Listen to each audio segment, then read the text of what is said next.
Di hamparan pesisir utara Jawa, di mana ombak bertemu dengan daratan subur, pernah berdiri sebuah kerajaan maritim yang namanya melegenda. Kerajaan ini bukan hanya dikenal karena kekayaannya, tetapi juga karena dipimpin oleh seorang wanita besi yang namanya terpatri abadi dalam sejarah Nusantara. Inilah kisah kerajaan Kalingga dan Sang Ratu Agung, Ratu Shima. Jauh sebelum peta modern tergambar, di pesisir Jepara yang kini kita kenal, denyut kehidupan sudah begitu ramai. Para pelaut ulung dari berbagai penjuru Nusantara bersama para pedagang yang membawa barang-barang eksotis mulai membangun permukiman kecil. Mereka memilih tempat ini bukan tanpa alasan. Lokasinya strategis, terlindung dari badai samudra, dan menjadi gerbang alami menuju pedalaman Jawa yang kaya akan hasil bumi. Dari perkampungan sederhana inilah benih sebuah kerajaan besar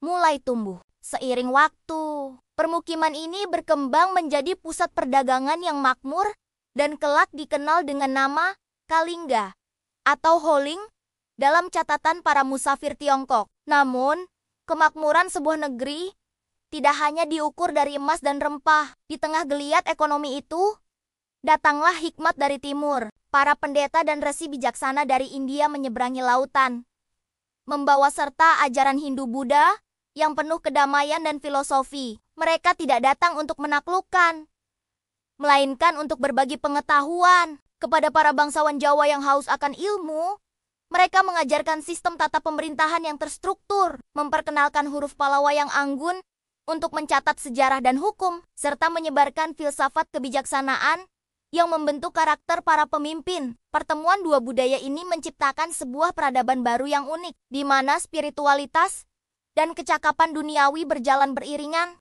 Di tengah suasana penuh pencerahan inilah seorang putri istimewa dilahirkan. Wajahnya memancarkan keteduhan laksana bulan purnama.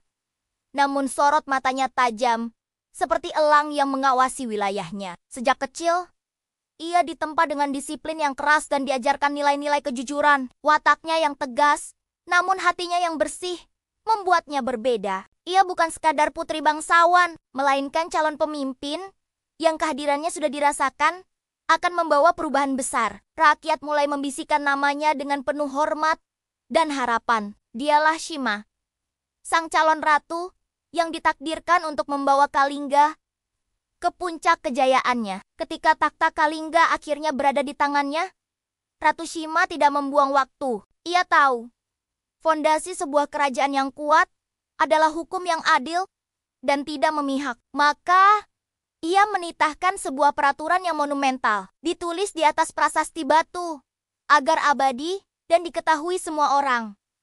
Barang siapa berani mencuri, walau hanya sebutir emas atau sehelai benang sutra, akan menerima hukuman setimpal tanpa memandang asal-usula atau derajatnya. Ini bukan sekadar ancaman, melainkan sebuah janji keadilan. Konon, untuk menguji integritas rakyat dan para pejabatnya, Ratu Shima sengaja meletakkan sebuah kantung berisi emas di tengah persimpangan jalan ibu kota. Berbulan-bulan, bahkan bertahun-tahun, kantung itu tak tersentuh. Tak ada satupun yang berani mengambilnya.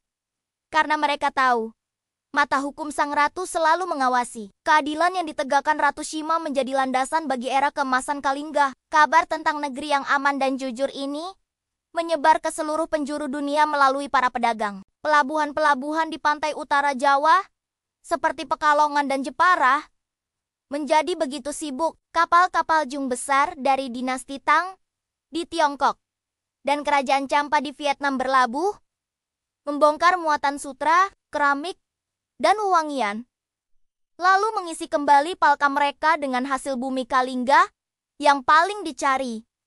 Cengkih, pala, lada, kayu cendana, gading gajah, dan cula badak. Di pasar-pasar pesisir, aroma rempah yang pedas bercampur dengan wangi dupa yang sakral menciptakan suasana yang begitu hidup. Di bawah hangatnya mentari tropis, Kalingga bukan hanya menjadi pusat perdagangan, tetapi juga jembatan budaya antara timur dan barat. Namun, seperti roda kehidupan yang terus berputar, tidak ada kejayaan yang abadi. Seiring berjalannya waktu, peta politik dan ekonomi di Nusantara mulai berubah. Jalur perdagangan perlahan bergeser.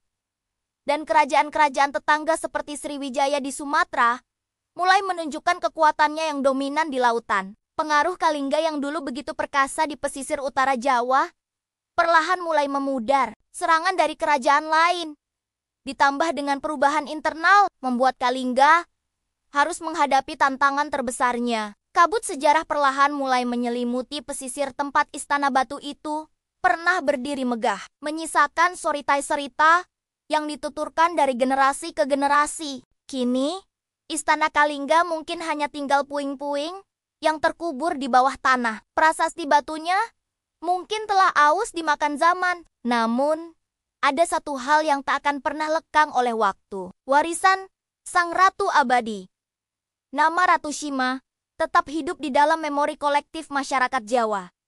Ia bukan lagi sekadar tokoh sejarah, melainkan telah menjadi simbol tentang pemimpin yang adil, tegas, dan berintegritas. Simbol tentang seorang wanita yang mampu memimpin kerajaannya menuju puncak kemakmuran dengan kekuatan hukum dan kebijaksanaan. Kisahnya mengajarkan kita bahwa kebesaran sebuah bangsa tidak hanya dibangun dengan emas dan senjata, tetapi dengan fondasi keadilan yang tak tergoyahkan. Terima kasih sudah menyimak perjalanan kita menelusuri jejak kerajaan Kalingga dan Ratu Shima. Jika kalian suka dengan konten seperti ini, jangan lupa untuk like, komen, dan subscribe agar tidak ketinggalan cerita-cerita menakjubkan lainnya dari sejarah Nusantara. Sampai jumpa di video berikutnya.